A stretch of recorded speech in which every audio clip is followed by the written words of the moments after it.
Tonight we're sitting here with Dave Campfield, who I just recently reviewed his movie Caesar and Otto's Deadly Xmas, which I actually enjoyed quite a bit, and you can go back and read that review. I'll put the link in the interview here.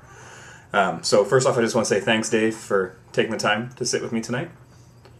And thank you, Ryan, for your site that actually reviews low-budget films. Thank you, I Real appreciate it. low-budget films. Honest-to-God low-budget films, and not Hollywood's idea. Yeah, thank you. Low-budget. The first question, was there a particular film that made you think, I want to make movies? Of course, but I don't want to be generic about it.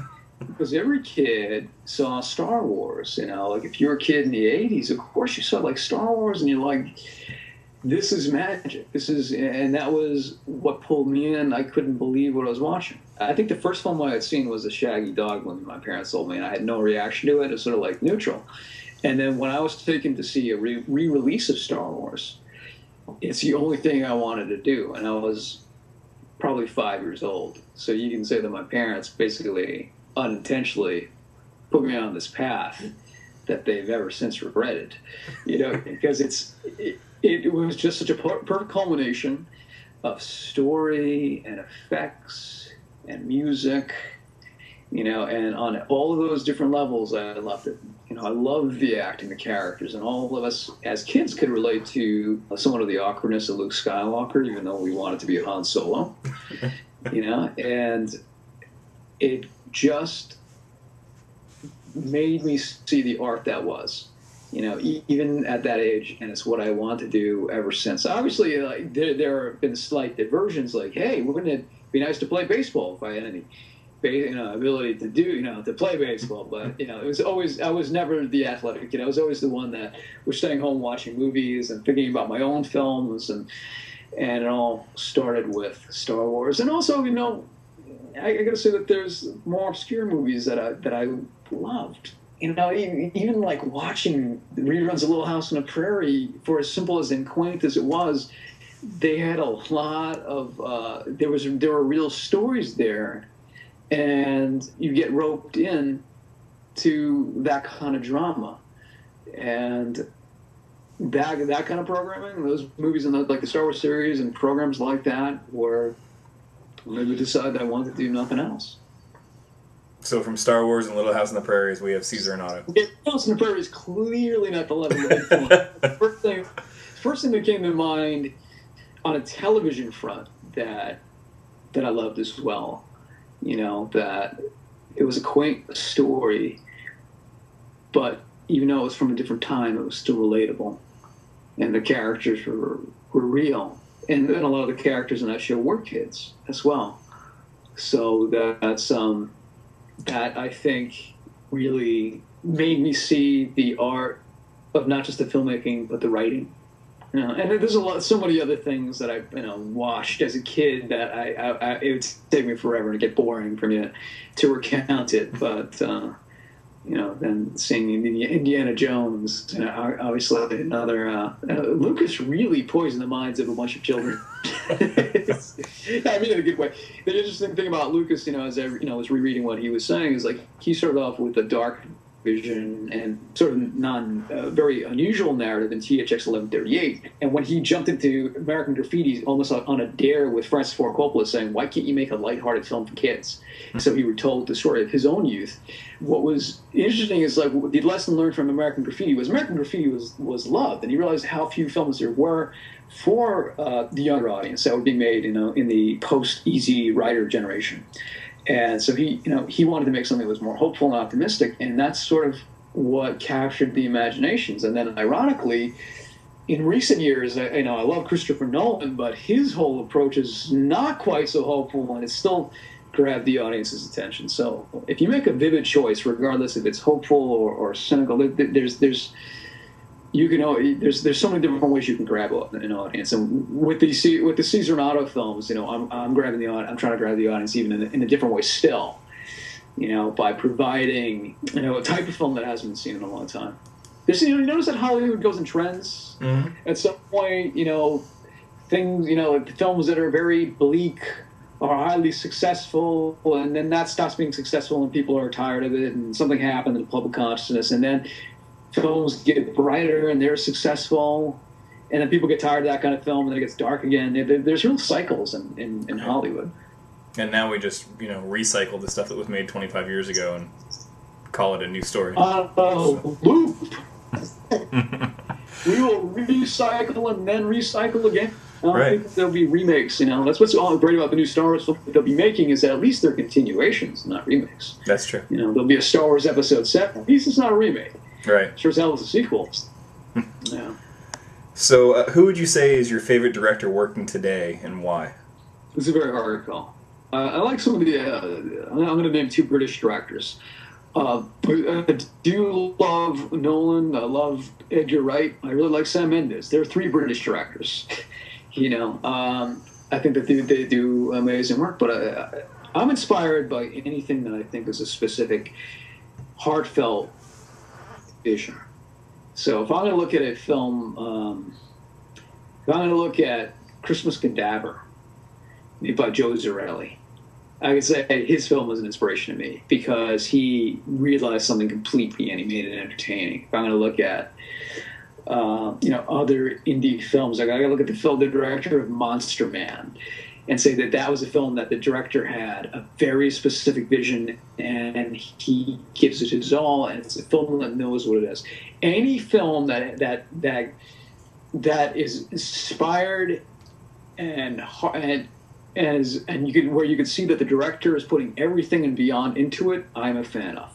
In terms of the best directors working out there, I'll cite those, but obviously you have to mention Spielberg, Scorsese. I would like to say Dante, but we haven't seen too much from Joe Dante these days. There's a lot of talent out there. I'm not one of those guys, because you can talk to other filmmakers and they want to poo-poo everything. Well, I'm not really a fan of any of it. I'm a fan of myself. No, I love cinema, and there's a lot of terrific working directors who make magic, either on big budgets or small budgets.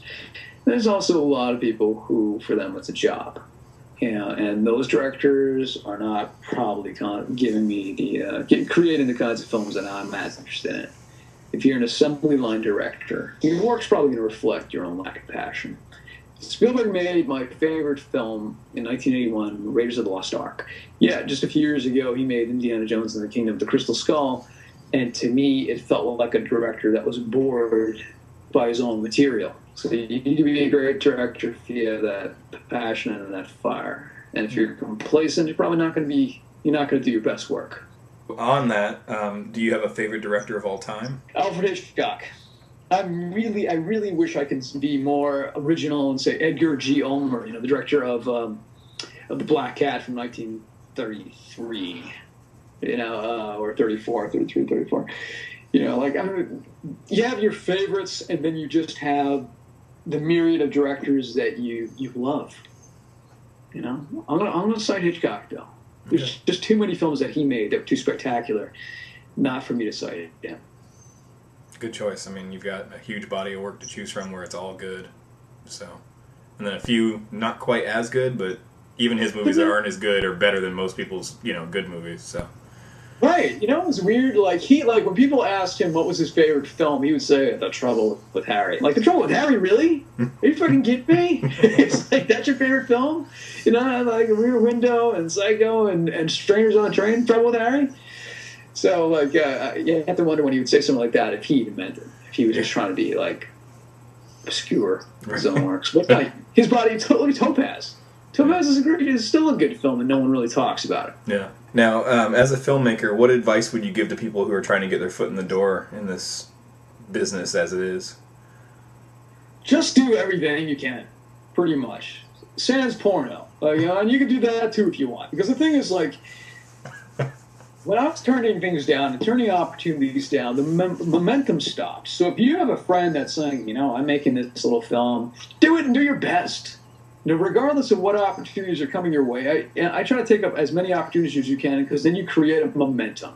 If it comes to the point where your agent is telling you not to do the work, and then maybe take heed then. But until you're to that point, just take as many opportunities as you can.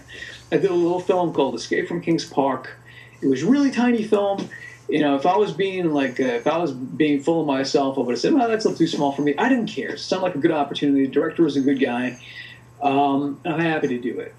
At a commercial, I played a guy in 112 Video on Long Island who's frequenting the porno section. And it's like, I'd never been to the damn porno section in my life. It was sound like just a cute little role. What the hell? Take as many opportunities as you can. Be respectful of the other filmmakers on the set, because you're all there for the same reason, because you love film. You know? Let your love of your work be reflective of that. Take your work seriously and give it your all. You know, don't settle. And that's the thing. If you're making a film and the take is like this, do you think I should tip the waitress? What are you talking about? Cut it. Do it again. Actually try to have a connection emotionally to what's being said, which isn't that hard to do. Be your own worst critic sometimes. Although, in the age of the internet, that's pretty hard. Yeah, there are some critics out there that will definitely be your worst critic. So, no matter what type of movie or anything that you're making. So, Carrie Fisher said, you know, like in her latest book, she said, you know, I used to think I was my own worst critic. That was until I discovered the internet. Was Caesar and Otto's Deadly Xmas, is that your most recent project, or are you working on anything new since? This is the most recently completed. You know, we even shot a new scene post-credits. Did you see the garbage day scene at the end? Did you go through the end credits? And then, like, in the middle of the end credits, we have an homage to the garbage day scene in Silent Night, Deadly Night 2. I don't. I think so, but okay. So I don't want to lie when you call me out. So we shot that earlier this year. Okay. So we did stuff on Deadly Xmas until even more recently. But in terms of new projects, you know, I've done shorts for Lauren Francesca. Mm-hmm. You know, she's in Deadly Xmas, so I've done a bunch of like stuff for her, and I've been working on the show called Nerdgasm. I'm hosting on Wednesday nights on inravio.com. So those are two things that I've been working on more recently. I just finished the treatment for Caesar and Otto's Paranormal Halloween, but the last feature film that I worked on was that, and now I'm about to begin production. I've been saying this for a long time, but now I'm going to begin production on a straight horror film called Fear the Reaper. And just like Deadly Xmas was to comedy, this is to horror, which I don't just want to do generic pieces. You know, if you're going to do what other people have done, pretty much carbon copy, what is the point? Put your own original feeling. And, you know, some people are going to love it and some people are going to hate it, but stay true to you because that's the only person you can be true to. What was the first film that you worked on, and what was it that you did on that film? I think Joe Sikorsky, a Long Island filmmaker, made a movie called Return of the King. Now, we're not talking a Peter Jackson film. We're talking a mockumentary about is Elvis really alive? And I was in high school, and I was a production assistant. He made this film in his garage. It's like, you know, that was before everyone was doing it. And he had this he created a cave in his garage, and basically my job was to just unplug a light at the right moment to make a robot look like it was malfunctioning. And I loved it, man. I felt like I was in Hollywood, just being there. Yeah, and shortly thereafter, I was an extra, like on a Western when I went to school in New Mexico. You know, I was always like starstruck, looking around, like, "Oh my God, that's the guy from the 2 lines in Iron Eagle. I have to talk to him." Yeah, I still to this day, I'm still a little bit like starstruck, you know, by the whole process. But that was how it all started in terms of me getting my feet wet in production. I went out to do, you know, NYU student films. Like I would work with some people who were doing student films and you know, learn the craft from them, and just read as many books as I can, listened to as many commentaries as I could, and over a very long period of time, that evolved into my first production, which was called Under Surveillance, which ultimately was named Dark Chamber, and that came out in 2008 through Shockorama.